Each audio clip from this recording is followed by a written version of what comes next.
তো গাইস, তোমরা প্রথমে এই কাকার ভিডিওটা দেখো। ইসলাম ধর্ম নাকি শান্তির ধর্ম?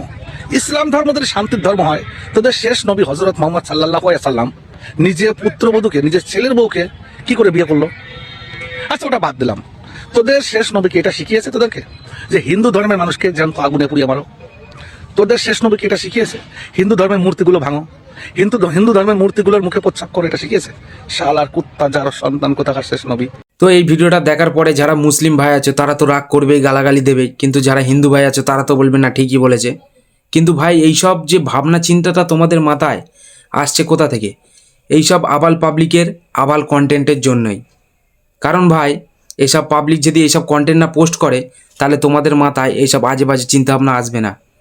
আমি ভিডিও বানাতাম না ভাই, 2-4 দিন ধরে যা দেখছি ফেসবুকে যা হচ্ছে, এর ধর্মকে ছোট করছে, ওর ধর্মকে ছোট করছে, মানে কি দাঙ্গাটা আরও বাড়ছে।